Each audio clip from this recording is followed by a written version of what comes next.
Tujuan dari uji pirogen adalah untuk mendeteksi atau membatasi adanya zat-zat yang dapat menyebabkan kenaikan suhu tubuh pirogen pada sediaan farmasi yang akan diberikan melalui rute parental. Zat-zat ini umumnya disebut endotoksin bakteri. Berasal dari dinding sel bakteri gram-negatif, endotoksin dapat memicu respon imun yang kuat, menyebabkan demam, shock, dan bahkan kematian pada pasien. Kemudian, pendahuluan.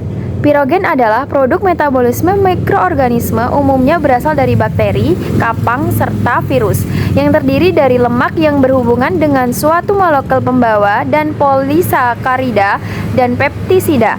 Pirogen eksogen yang berasal dari luar tubuh apabila diinjeksikan ke dalam tubuh manusia atau hewan dapat menyebabkan kenaikan suhu tubuh.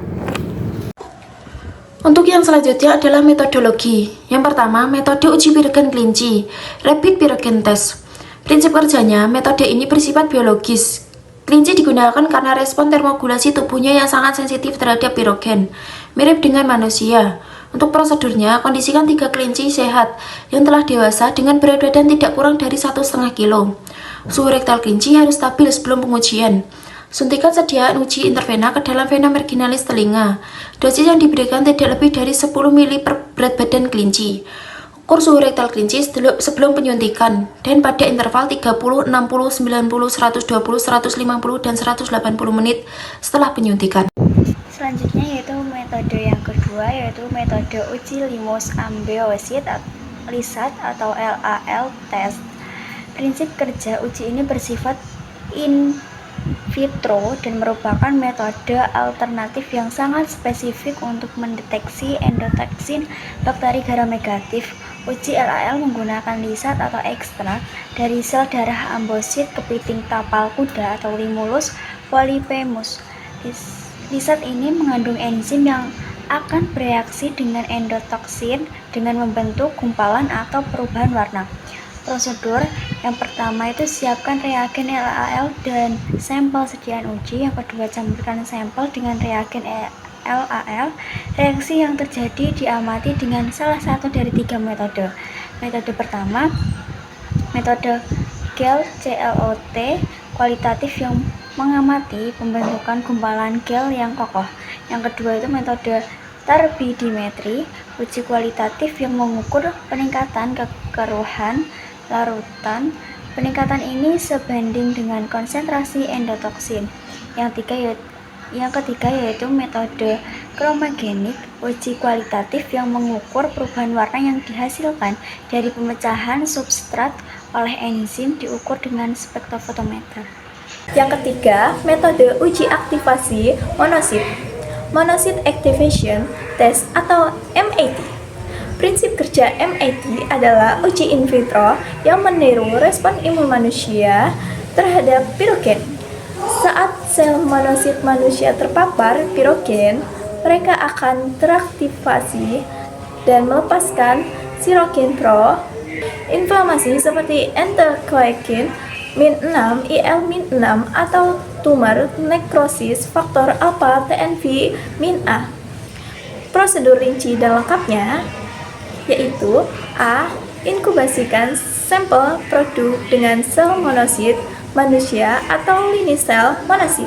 B. Setelah inkubasi, ukur konsentrasi sitokin yang dilepaskan menggunakan teknik immunoassay seperti ELISA and YML Limited Immune or Spin Assay.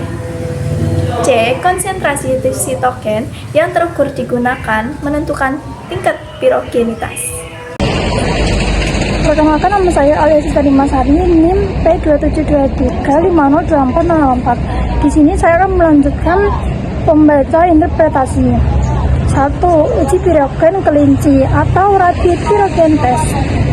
Interpretasi, jika kenaikan suhu gabungan ketiga kelinci tidak melebihi 1,4 derajat Celcius dan tidak ada satupun kelinci yang mengalami kenaikan suhu lebih dari 0,6 derajat Celcius, sediaan dianggap memenuhi syarat atau lulus uji. Jika tidak memenuhi syarat, uji dapat diulang dengan 5 kelinci tambahan. Jika total 8 kelinci, 3 awal ditambah 5 tambahan, memiliki kandungan suhu gabungan tidak melebihi 3,7 derajat Celcius, sediaan masih dapat dianggap lulus. Kelebihan merupakan metode standar emas atau gold standar dan telah digunakan sejak lama. Kekurangan memerlukan event coba, waktu yang lama, biaya tinggi, dan dapat menimbulkan variasi hasil karena perbedaan respon biologis antar kelinci. Yang ketiga, uji Limulus amebosid lizard atau LAL test. Interpretasi hasil diinterpretasikan berdasarkan pembentukan gumpalan atau metode gel coat. Kekurangan metode turbidimetri atau perubahan warna, metode chromogenik. Uji ini bersifat kuantitatif sehingga dapat menentukan konsentrasi LPS dalam produk. Kelebihan, lebih cepat, lebih sensitif, dan tidak memerlukan hewan coba. Kekurangan hanya spesifik untuk endotoksin, bakteri gram negatif, tidak dapat mendeteksi pirogen non-LPS. Yang ketiga, uji aktivasi Monocyte Activation Test atau MAT. Interpretasi jumlah sitokin yang dilepaskan berbanding lurus dengan kadar pirogen dalam sampel. Konsentrasi sitokin yang terukur dibandingkan dengan kurva standar untuk menentukan pirogenitas produk. Kelebihan, dapat mendeteksi berbagai jenis pirogen, LPS dan non-LPS. Dan lebih relevan secara klinis karena menggunakan sel manusia, tidak memerlukan hewan coba.